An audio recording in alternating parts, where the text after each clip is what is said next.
Viral po ngayon ang matinding pasabog ni Atr. Harry Roque tungkol sa pansamantalang maglaya ni Lelia de Lima.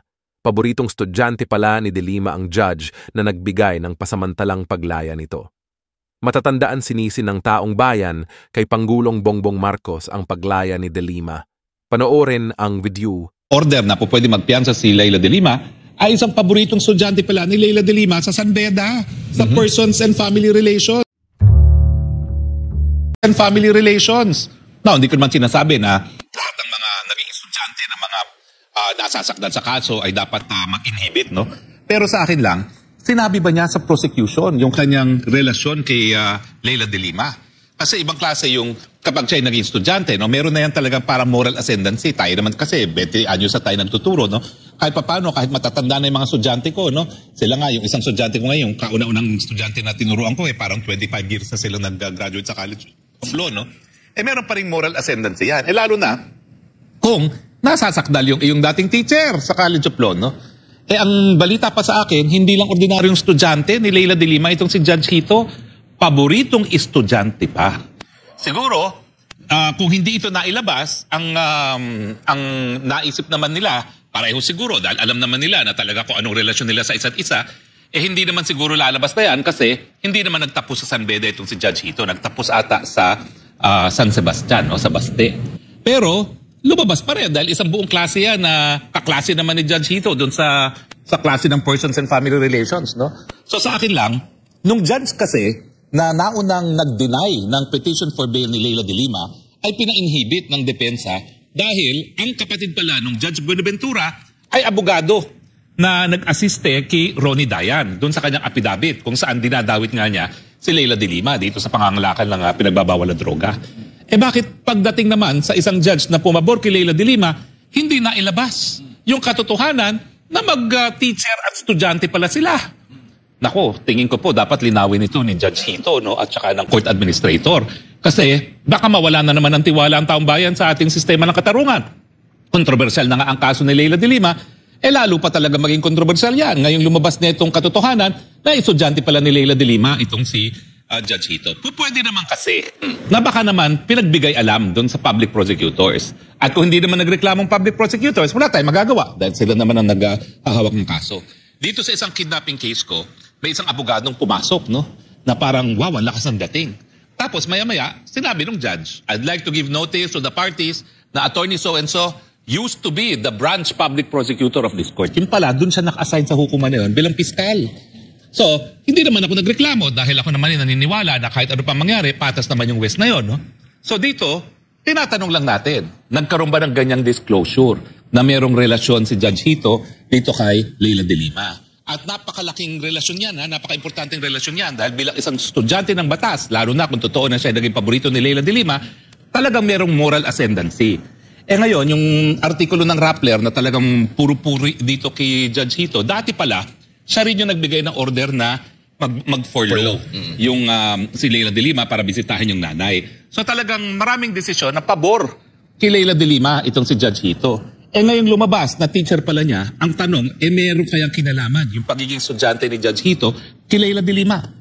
Pero sa akin, kung talagang isinapubliko ni Judge yan at tinanggap ng public prosecutors, kasalanan na yan ng public prosecutors na hindi sila nagpa-inhibit. Pero ngayon nga, matapos siguro ang programa, tatawagan ko rin si Secretary Remulla, no? O kaya naman, baka naman tawagan na natin sa programa para mapabigyan alam kay Secretary Remulla kasi posible rin na hindi alam ng public prosecutors. Pero kasi, dyan sa DOJ ngayon, halos ang dami mga San Beda graduates dyan eh. Bagamat hindi natapos at nag-graduate sa San Beda si Judge Hito, sigurado ko, alam naman na yan ng mga piskal dyan. Kasi yung deputy, tawag doon, Director General ng National Prosecuting Service, si Piskal Padulion, taga San Beda rin. No? Hindi ko alam kung yung Prosecutor General natin na appointee ni Presidente Duterte ay San Beda rin. So parang alam nila ang mga ties that bind. No? Pero sa akin, yun lang ang dapat linawin. Isinapubliko ba yan? Nang sa ganun, nabigyan ng pagkakataon na mag-file ang motion to inhibit ang mga public prosecutors gaya ng ginawa ng mga counsels for the defense. Na nung naalaman nila na kapatid pala si Judge Buenaventura nung isang abogado na tumulong kay Ronnie Dayan na gumawa ng affidavit, ay nag-inhibit sila. Hindi lang sila nag-inhibit abay inanunsyo pa nila na kinasuhan nila ng administratibo si Judge. Alam nyo, bawal yan sa Code of Judicial Legal and Judicial Ethics, yung mga reklamo sa huwes, mga reklamo sa mga abogado, yan ay tinatratong confidential. Pero nakita ko na inanunsyo pa nila na sila ay nagkasampa ng kasong administratibo laban dyan kay Judge Buenaventura na nauna nang nagbasura doon sa petition for bail ni Lelia de Lima. So subukan nga natin kontakin ngayon si Secretary Remulla para tingnan natin kung nalaman talaga ng public prosecutors itong relasyon na naging paboritong estudyante pala ni Lelia de Lima, si Judge Hito. Attorney, tanong ko lang, ano ba yung patakaran sa pag-inhibit, halimbawa, ng isang judge, maliban sa meron siyang kadugo niya, yung any panig doon sa ano? Well, kahit anong dahilan na magkakaroon man lang ng duda ang publiko na hindi patas ang isang buwes. Kaya nga, alam mo, itong kay Judge Buenaventura, ang sabi naman niya, malay ko ba na abogado na naging kliyente ng kapatid ko itong si Ronnie Dayan? Kasi totoo naman miski magkapatid kayo, di naman kayo nag-uusap tungkol sa kanyang practice, di ba? Alam mo, sa totoo lang kami mga abogado, on-off ang aming utak.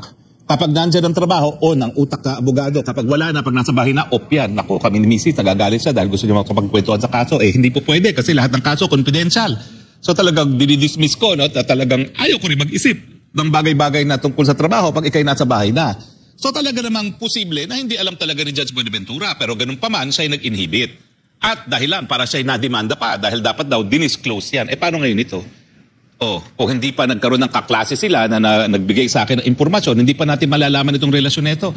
Ang duda ko parang hindi sinabi Kasi kung sinabi naman yan, lalabas at lalabas yan na papayag ba naman ng mga public prosecutors kung sinabi na ganyan palang relasyon na. Talagang ibang klase sa law school. Ang law school kasi parang military academy yan Na talagang matindin tingin mo sa iyong profesor Dahil unang-una, nakapasa na yan ng bar. Pangalawa, nag-graduate na yan.